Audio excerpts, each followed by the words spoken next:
The rain fell softly over Washington, D.C., glistening against the marble steps of the Pentagon. Inside, General Katherine Hayes, one of the nation's most respected four-star generals, stood staring out her office window. Her reflection was as sharp as her uniform, but her eyes told a story of defeat. 3 weeks ago, a classified operation under her command had gone wrong. Data was lost, communications failed, and lives were endangered. Though she wasn't directly at fault, the media storm and political pressure tore her reputation apart. Overnight, the once revered leader became the symbol of failure. Now, her days were spent signing retirement papers and facing silence from those who once saluted her proudly. She walked down the empty hallway, her medals catching the flicker of fluorescent light. The echo of her boots faded when she passed the janitor, who quietly polished the floors. "Evening, ma'am," he said softly, looking up from his mop. His name tag read Daniel Brooks. She nodded, barely acknowledging him. Her mind was elsewhere, on her career ending, her friends vanishing, and her purpose dissolving like smoke. Later that night, as she left the building, her car refused to start. She sat behind the wheel, frustrated, as rain streaked down the windshield. A light tap on the window startled her. It was Daniel, holding an umbrella. "Need a hand, ma'am?" he asked kindly. Reluctantly, she stepped out. Together they stood under his umbrella as he opened the hood. His hands moved with quiet confidence. "Batteries corroded. Happens more often than people think," he said with a grin. Within minutes, the engine roared to life. She looked at him curiously. "You know cars too?" He shrugged. "Used to be a mechanic. Then a lot of things changed." That night, Katherine drove away feeling something she hadn't felt in months. Human connection. But fate wasn't done with her. The next morning, she received a notice. Her pension was being reviewed due to the investigation. Her savings were frozen. The proud general who once commanded thousands couldn't even pay her bills. She wandered into a small city park, unsure where to go. Children laughed near the fountain.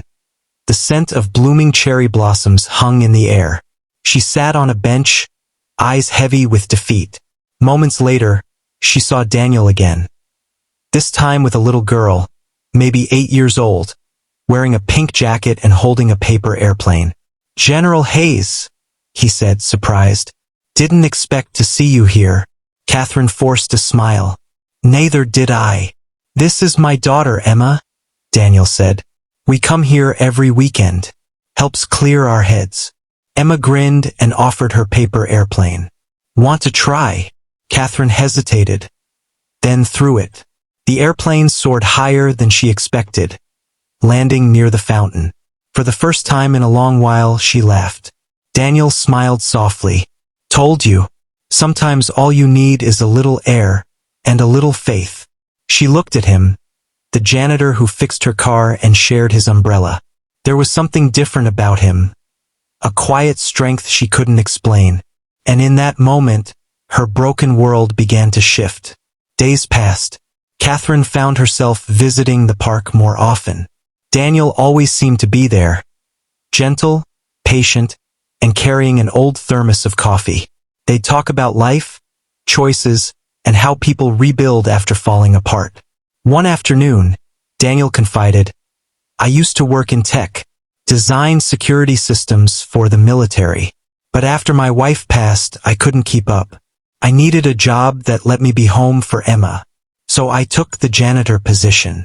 Katherine looked at him, surprised. "You designed military systems?" "Yeah," he said, sipping his coffee. "Still remember a few tricks." Her heart skipped. She remembered the failed operation, the breach that cost her everything. A thought sparked in her mind.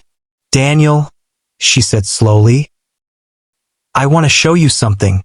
That evening, they drove back to the Pentagon. The building shimmered under the city lights. She used her clearance to access the secured server room, the same one that had failed weeks ago. On one screen blinked the red message, "Critical systems breach detected." Daniel studied it quietly. Whoever coded this wasn't hacking in, They were trying to patch an old hole. The system fought back. Catherine frowned. You mean, this wasn't sabotage? No, Daniel said. This was a failed update. Your team didn't lose control. The system was protecting itself. He began typing swiftly, lines of code flowing across the screen. Within minutes, the error vanished, replaced by a restored network status. Catherine stared in disbelief. You just fixed it? Daniel smiled humbly. Guess the janitor still remembers a few things. When the audit review team returned days later, they confirmed what Daniel discovered. The general was not at fault. Her name was cleared. But Catherine didn't feel triumphant. Instead, she felt grateful. She invited Daniel and Emma to a small celebration dinner near Lincoln Park, where city lights reflected over the Potomac River. They shared stories, laughter, and a piece that had been missing from all their lives. Before leaving, Emma handed Catherine a folded paper airplane. This one's for you, General. It's called Hope. Catherine smiled, eyes misting. Thank you, sweetheart. I'll keep it forever. Months later, General Catherine Hayes returned to service, not in uniform, but as a public speaker. Her mission was no longer about commanding troops.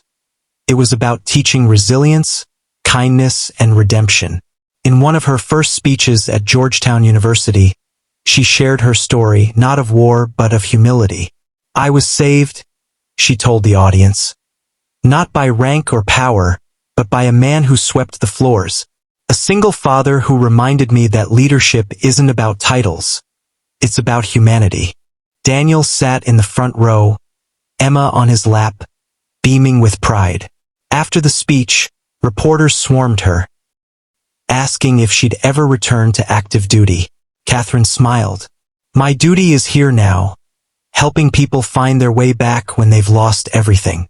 Later that evening, she joined Daniel and Emma at the same park where they'd first met. The cherry blossoms danced in the wind. Daniel handed her a small remote control. Press it, he said. She did. And above them, a small drone lifted off, carrying Emma's paper airplane tied beneath it. The airplane soared higher and higher, gliding over the city skyline, reflecting the golden lights of the Capitol. Catherine whispered, That's beautiful. Daniel nodded. Just like second chances. As the drone faded into the night sky, Catherine realized something profound.